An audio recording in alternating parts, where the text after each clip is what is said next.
tardes con todos. Confirmen por Buenas tardes, favor el máster. audio. Buenas tardes, máster. ¿Sí se escucha? Buenas tardes, Andy. Buenas tardes, máster. Buenas tardes, Miss.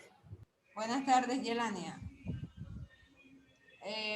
Por favor, buenas tardes. Antes de empezar la clase, yo no recibo tareas por el internet. Ustedes tienen más de 10 días para subir las tareas.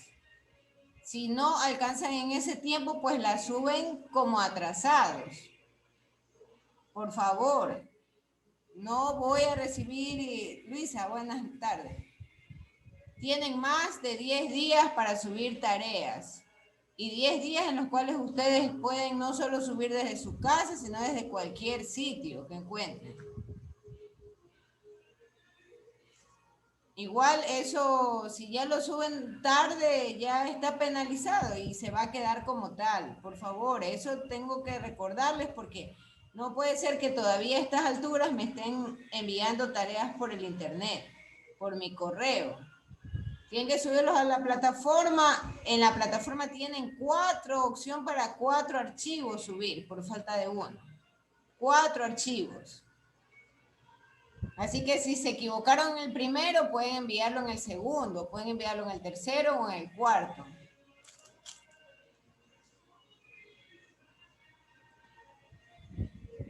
Así que por favor la señorita Jocelyn Acebo tenga la gentileza de subir la tarea por el internet, por la plataforma, por el campus virtual. Igual eso, si está fuera de rango, debe de quedar asentado que está fuera de rango. Y obviamente es penalizado, no puede tampoco estarme pidiendo que le coloque el 10 porque yo no voy a quitarle. Ya eso ya hemos discutido. Creo que hay una persona que está tratando de conectarse como Alexa Pérez. Por favor, John, ¿puede averiguar de quién se trata? Porque si no, yo voy a retirar a esa persona. Listo, máster, no hay problema. Alexa Pérez me dijo, ¿no? Alexa Pérez, por favor, indique de quién se Listo. trata, si no será retirada del aula.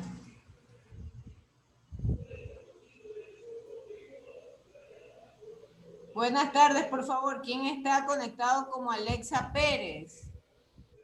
Identifíquese o va a ser retirado del aula.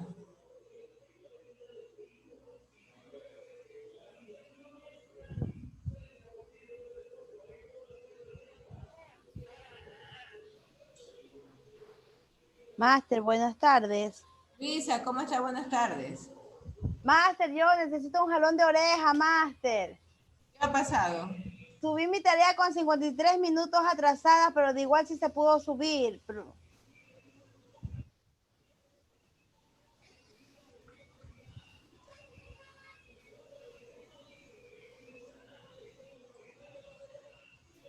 La segunda tarea es la segunda tarea. Pero ya, no, o sea, en el sistema se ve, ¿no? 53 minutos no. El problema es cuando se pasa del día. No se reporta a Alexa Pérez. ¿Quién es Alexa Pérez? Máster, disculpe, me olvidó de cambiar el nombre. Buenas tardes. Vea, Gilson, casi lo elimino. No me elimine, le dicen. Pero es que... Ya salió del closet del compañero, máster. Alexa Pérez. Gilson, siempre con sorpresas. Bueno, vamos. Es el nombre allá de la Amazonía, como lo reconoce allá en la Amazonía. Buenas tardes, más. Buenas tardes. Me ha hecho reír.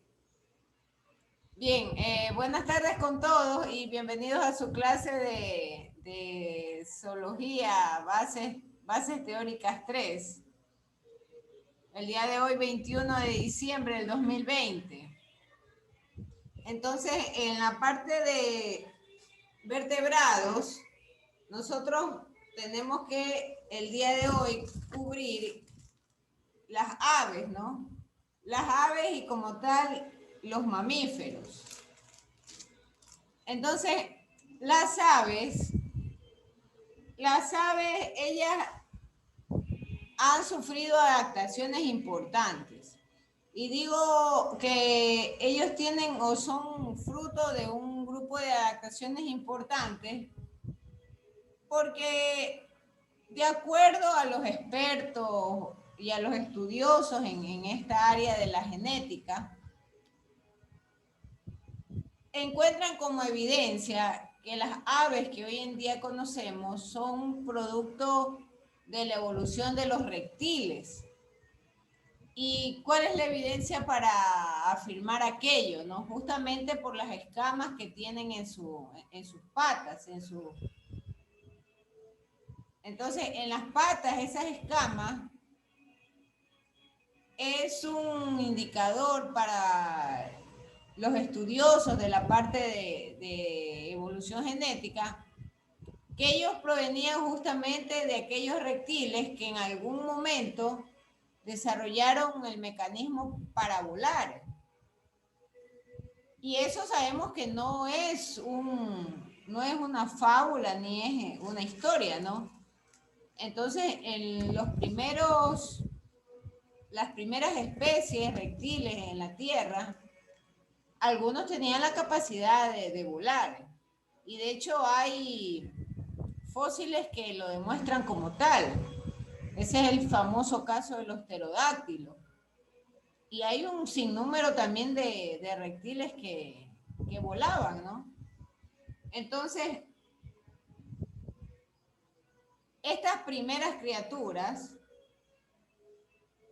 fueron modificando sus estructuras para el vuelo. Estamos hablando de los ancestros, ¿no? De los prehistóricos.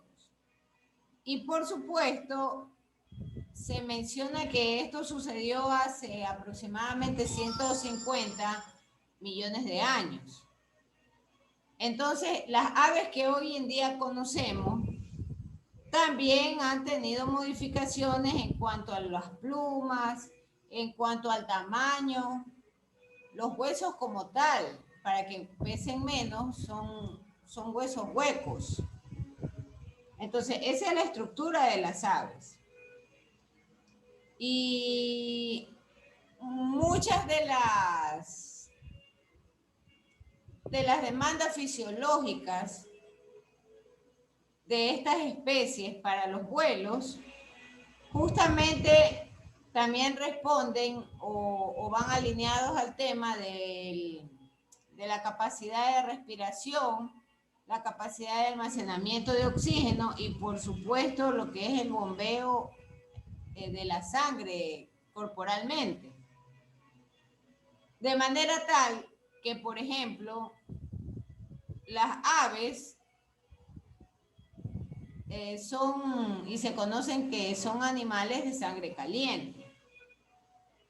Sus antepasados, que eran los reptiles, por supuesto, ellos tienen sangre fría. Sin embargo, esto no significa que por el hecho de tener estos reptiles sangre fría, ellos no tengan la capacidad de equilibrarse o que no se cumpla el principio de la homeostasis con respecto a la temperatura. Entonces, los antepasados de las aves desarrollaron ese sistema de equilibrio. Ese sistema de equilibrio de la sangre fría con la temperatura ambiente. Hoy en día ya sabemos que las aves como tal son capaces de regular la temperatura de acuerdo a la altura que ellas ganen o de acuerdo al ambiente que les rodea. Por lo tanto, el proceso metabólico como tal de las aves operan de una manera muy eficiente, porque caso contrario, ellos no pudiesen regular o equilibrar con la temperatura externa.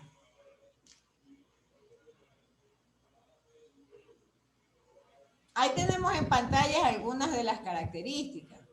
El cuerpo está cubierto de plumas. Las extremidades anteriores también tienen forma de alas. Y por supuesto, alguna vez lo mencionamos acá en clase, es un vuelo aerodinámico. ¿Qué quiere decir aerodinámico? Significa que aprovechan la forma en que están diseñadas sus alas, tiene una altitud o le llamaría yo lo que es el ancho de donde parten sus alas. Hay un diferencial importante con respecto a la terminación de su pluma. Esa es una importante ventaja para ganar altura, porque gracias a esta diferencia yo le llamaría el ancho, ¿no? Y el alto de donde nacen sus plumas, esa diferencia hace que el modelo de sus aves permita planear en las corrientes del viento o en las corrientes de aire, ¿no? Y son justamente modificaciones. Ellas, por ejemplo, las aves, tienen el corazón de 4 cámaras. Y por supuesto, esto es lo que les ayuda a ellas a alcanzar la demanda requerida justamente y la obtención de sangre oxigenada en su cuerpo, en su torrente sanguíneo. ¿Cuál es la aclaración importante? El sistema que nosotros vimos la semana anterior con respecto al tema de los eritrocitos con las aves también se cumple. Pero a diferencia del sistema humano o de los otros sistemas respiratorios, ellas poseen sacos aéreos. Entonces, esos sacos aéreos normalmente son los que guardan reservas importantes de aires oxigenados. De manera que cuando ellas están volando y están exhalando el aire viciado, si así lo queremos llamar, ellas tienen su reserva de aire oxigenado en esos sacos. Y los sacos les suministran, obviamente, a sus alvéolos, a toda su red capilar que rodean sus pulmones. Ese principio no cambia. Tampoco cambia el principio de que en el torrente sanguíneo están las células y estas células en la sangre son las que se cargan de oxígeno. Luego ellas, una vez que lo distribuyen al resto de los músculos, se empiezan a cargar de dióxido de carbono. Y mientras sigue circulando, bombeando el corazón de ellas la sangre, estas células permiten la salida del dióxido de carbono para volverse a cargar del oxígeno. La diferencia, vuelvo a insistirle, es que ellas usan su reserva. Y nuevamente, al momento de entrar el aire oxigenado, las reservas se completan. Y de esta manera el ciclo y el consumo del oxígeno suministrado al resto de los músculos se cumple o se completa. Ya habíamos hablado que las plumas como tal tienen la función de protegerlas. Además, aíslan el cuerpo de las aves. Y por supuesto, se incluye el sentido aerodinámico en el modelo corporal. Todo eso es con respecto a las plumas. Ahora, alguien puede decir, y bueno, y por ejemplo aquellas aves que caen o se mojan, sí, las plumas están dotadas de una especie de aceite. Y eso hace que aparentemente usted vea como que si el ave se ha empapado. Pero en realidad las plumas lo han protegido. Y por lo tanto el ave, si por algún motivo le cayó agua, luego se sacude. y sigue su camino. Es decir, las plumas para ellas son una barrera fundamental de protección contra cualquier situación ambiental que se les pueda presentar. Claro que hay situaciones extremas que nosotros los humanos les ocasionamos a las aves y contra eso ya es muy difícil que puedan protegerlo. Por ejemplo, aquellas pobres aves que quedan empapadas de restos de crudo de petróleo, o aquellas aves que quedan empapadas, por ejemplo, con restos de desechos químicos. Ya eso es inevitable y por supuesto eso le genera la muerte. Pero... O sea que las alas son como tipo impermeables. Eso yo no sabía. Todo el cuerpo de ellas son impermeables, todo el cuerpo. Wow. Todo el cuerpo de ellas, porque todo el cuerpo de ellas, como está cubierto de plumas, sus plumas tienen una especie de aceite. No es un aceite que nosotros podamos decir, pero ve esto está totalmente embebido. No, inclusive son pequeñas glándulas. Y esas glándulas son las que les proporcionan esa película. Yo le llamaría una película aceitosa sobre las alas. Ahí tiene usted también la explicación del por qué los patos, y hablo de los patos, los famosos patos cuervinegros, esos que nadan en el pantano. Igual, ellos nadan, ellos flotan, y por supuesto salen del agua y se sacuden y siguen su camino. No hay ningún problema. Otro caso también que vale mencionar es el de los famosos piqueros patas azules. ¿Cómo es el vuelo de los piqueros patas azules? Y ahí viene el tema de la variedad de los picos. Hay aves que tienen picos anchos, hay otros que tienen picos cortos y fuertes para coger los granos. Hay otros que tienen picos curvos para desgarrar y hay otros que tienen picos finos, justamente para acceder al néctar de las flores. Entonces, en el caso de las aves que se las denominan marinas, ellas se zambullen. Toman y capturan el pez e inmediatamente levantan el vuelo. Y eso se debe justamente a su película aceitosa protectora que tienen las plumas. ¿Qué más podemos decir con respecto a la estructura de ellas? Tiene también una cola. Y la cola le sirve como una especie de control. Y además, la cola le permite alzar el vuelo. La cola es un elemento muy importante para las aves. De hecho, los aviones tienen la forma que nosotros vemos, pero es un modelo inspirado justamente en las aves. Y quienes han tenido la oportunidad de viajar en el avión, notarán que en las alas del avión, una parte de las alas es más ancha que el terminal del ala del avión. Eso es un modelo, vuelvo a insistirle, inspirado en el modelo de las alas de nuestras aves.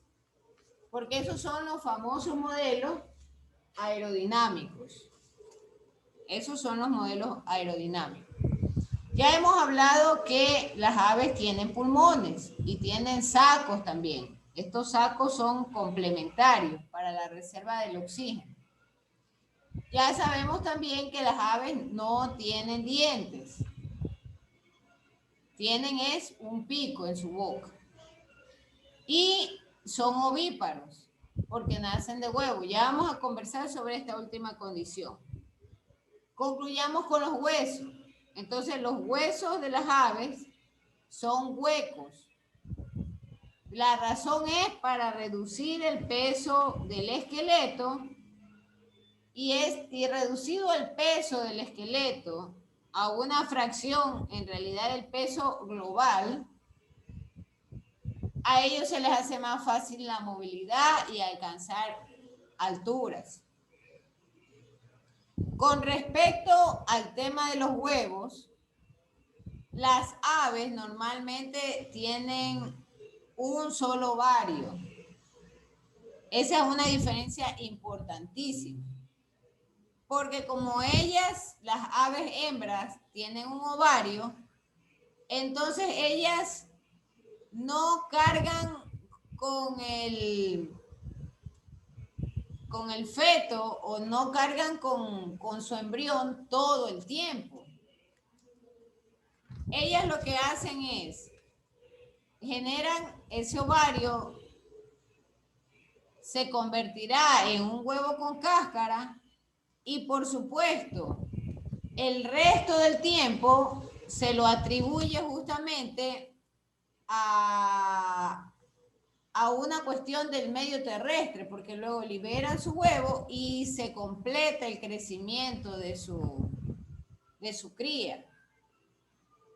Entonces, eso tampoco hace que, aun cuando la hembra de las aves esté en periodos de gestación, no hace su vuelo pesado.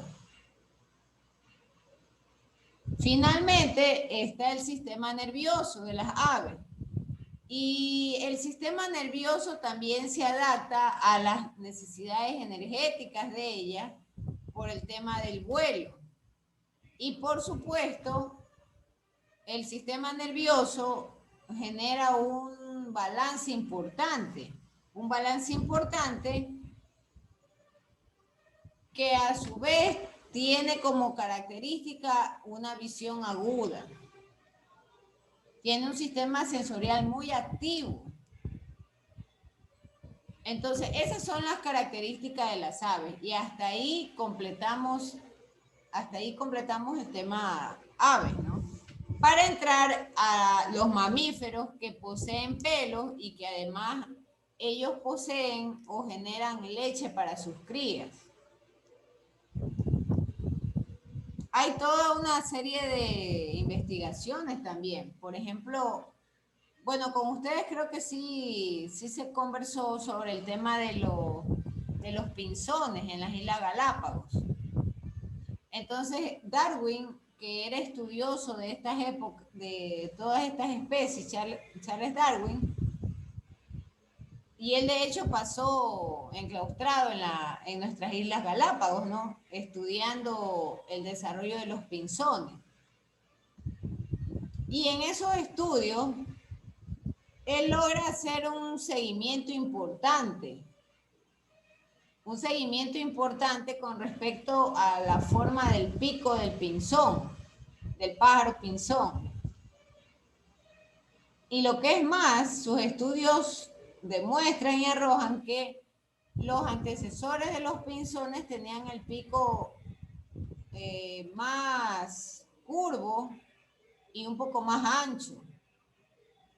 Y conforme pasan las generaciones, el pico de estas aves, de este pinzón, sufre modificaciones. Porque en la isla, siendo de carácter rocoso volcánico, el alimento se incrustra en las rocas. Y el pinzón como tal le toca insertar el pico en esas hendiduras. Y es ahí en donde se empiezan a generar cambios o modificaciones genéticas para las siguientes generaciones de los pájaros pinzones. Y llega hasta nuestros días en lo cual conocemos que el pico del pájaro pinzón es más fino y es un poquito más alargado que su antecesor. Entonces, así como el caso que les mencioné de los pinzones y de Charles Darwin, igual cosa sucede o sucedió con el tema del estudio de las variaciones de los pterodáctilos. Hasta hoy en día las aves corrientes, ¿no? Son estudios importantes que los científicos desarrollan con la finalidad de dar crédito o de establecer la veracidad del árbol de especies fila. Ese árbol que nosotros hemos venido estudiando, me parece que desde el semestre anterior.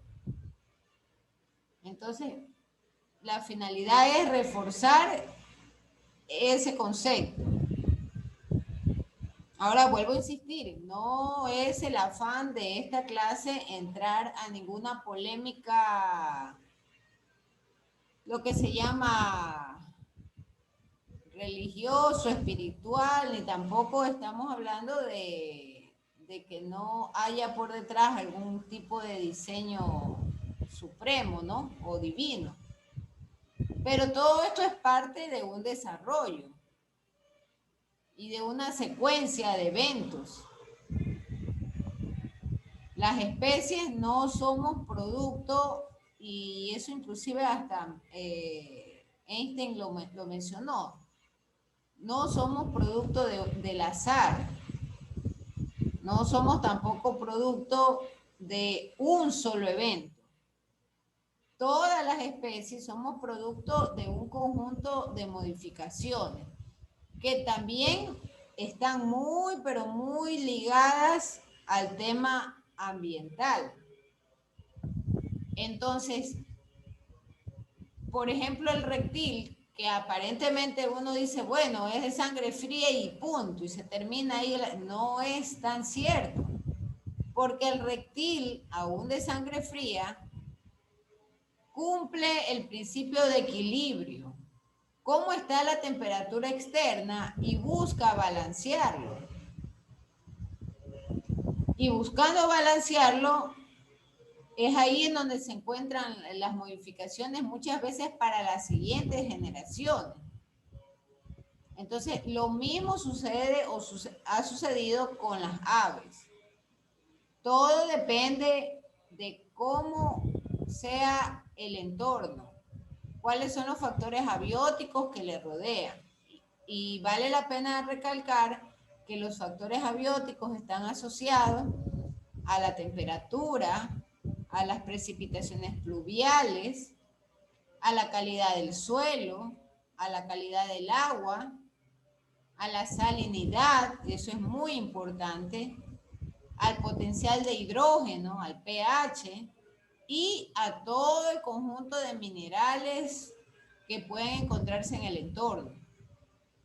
Entonces, en función de esto, es que las especies se desarrollan en su parte fisiológica. Preguntas con respecto a las aves, o alguien que tenga alguna incógnita con respecto a las aves. Ya nosotros de los peces ya hemos conversado lo suficiente, ¿no? Ya hemos hablado de las branquias también, y de la vejiga natatoria también Quiero ver es los mamíferos.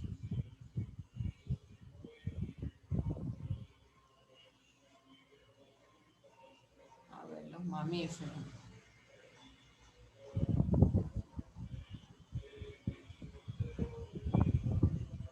Por acá están, los mamíferos. Bien. Entonces, los mamíferos son ya la última parte de la línea evolutiva. Y ellos normalmente están cubiertos o su cuerpo tiene pelos. Estos mamíferos han aparecido aproximadamente hace unos 250 millones de años, un poco más quizás. Entonces, ellos son como característica principal de sangre caliente y también tienen una alta tasa metabólica para cubrir todas sus demandas en sistema circulatorio, respiratorio, nervioso. Todos esos sistemas son más complejos. y por supuesto requieren una alta tasa de consumo de oxígeno y a su vez consumo de nutrientes, ¿no? Por supuesto, los mamíferos tienen patas. Ellos tienen patas para poder desplazarse o para movilizarse. En el caso de los mamíferos acuáticos, tal como ustedes pueden ver ahí su ballena, ellos tienen aletas. Y en cambio hay un grupo que son los voladores, que son los murciélagos, y ellos tienen membranas. Y esas membranas tienen la característica o tienen la función justamente que les permite volar. ¿Qué pasa con respecto al corazón? Entonces hay corazones o tienen el corazón de los 4 compartimentos. Y esto hace que se incremente la cantidad de oxígeno enviada hacia todos los tejidos, hacia los músculos. Esta es la forma en la cual, por ejemplo, los mamíferos pueden correr, pueden saltar, ellos pueden nadar a altas velocidades, a diferencia de las aves, que nosotros también las acabamos de revisar como tal, ¿no? Sus estructuras. Entonces, los mamíferos han desarrollado diversas formas y son muy importantes estas formas. Por ejemplo, en el caso de los murciélagos y en el caso del topo, son 2 formas de vida totalmente diferentes, porque el hábitat como tal así lo exige. Y sus cuerpos normalmente se han adaptado a ese hábitat y al estilo de vida. ¿Qué más tienen los mamíferos? Tienen glándulas mamarias. Y esas glándulas mamarias son usadas justamente por las hembras para proporcionar de leche a sus crías. Y obviamente el mamífero produce la leche para la cría. Y en su cuerpo, en términos generales, hay todo un conjunto de glándulas.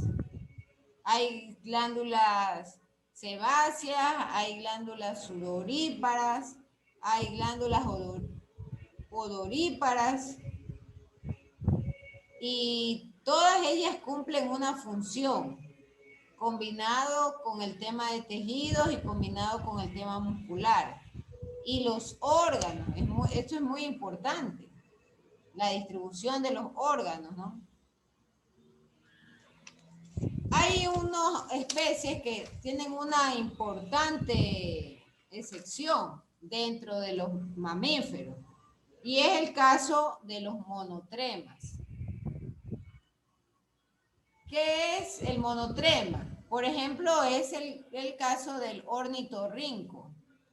El ornitorrinco es muy parecido a un pato, pero tiene entre sus dedos de sus patas, tiene unas membranas fuertes. Y el ornitorrinco es considerado mamífero, pero sin embargo pone huevos. Y por ese motivo se le llama monotremas. También existe otro grupo especializado de mamíferos, que es el marsupial. Entonces, en el marsupial, las crías nacen y estas crías suelen trepar a una especie como de bolsa protectora. Y ahí terminan de desarrollarse. Y por supuesto reciben su alimento. Todos los mamíferos usan o emplean el mecanismo de la placenta. Y por supuesto, retienen a las crías por tiempos largos o periodos largos. Hablamos de retener en el sentido de la madre, ¿no? Encargarse del desarrollo, del feto, del embrión. A eso hablamos o nos referimos con la expresión de retención. A diferencia de las aves, que las aves generan los huevos y la mayor parte de su desarrollo, del desarrollo de la cría es terrestre, ¿no? En el caso de los mamíferos no, inclusive los marsupiales.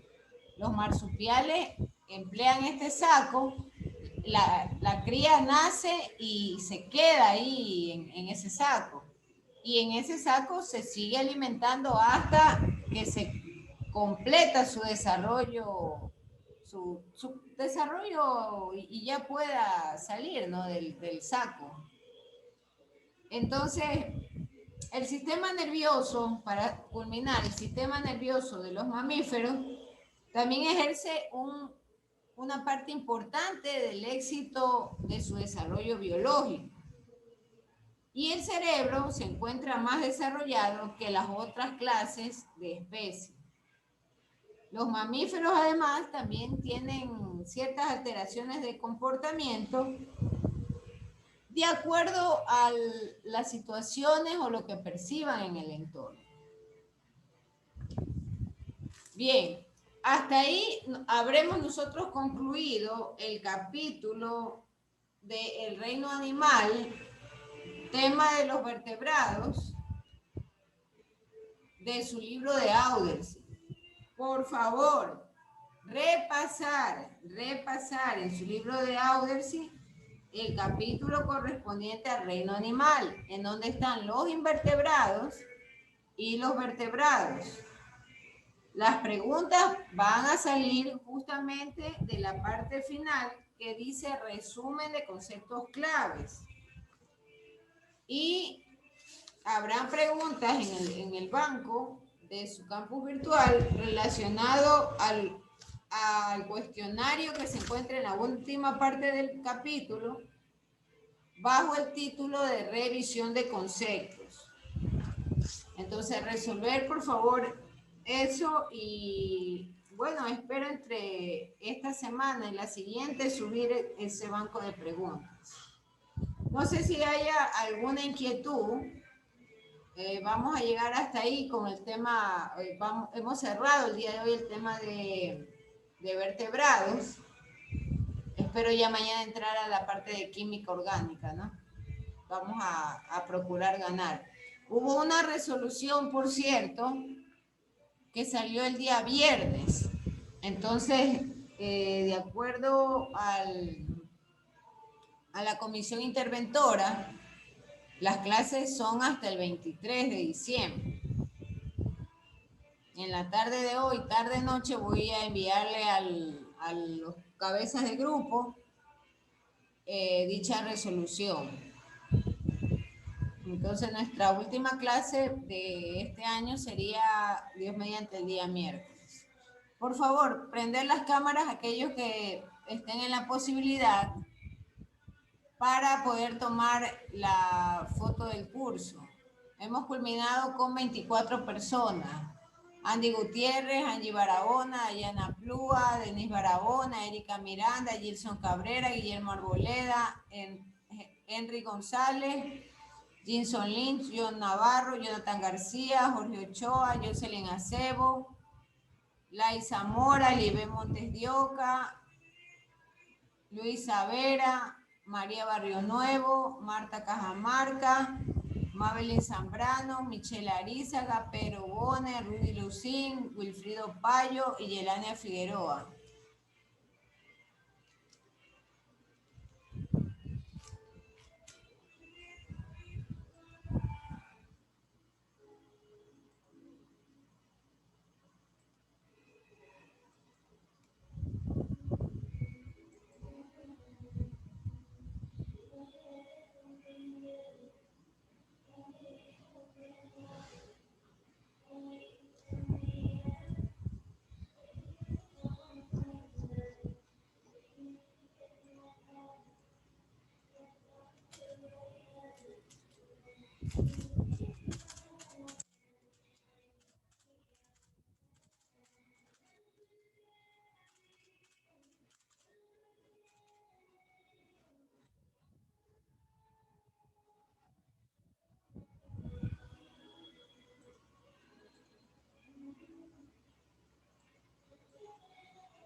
Bien, si no hay ninguna pregunta, muchísimas gracias y nos vemos mañana, ¿no? Para avanzar con el tema de química orgánica.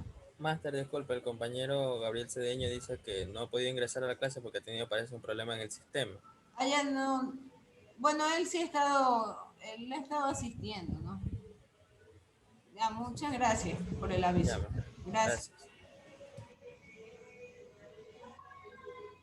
Bien, gracias y nos podemos desconectar.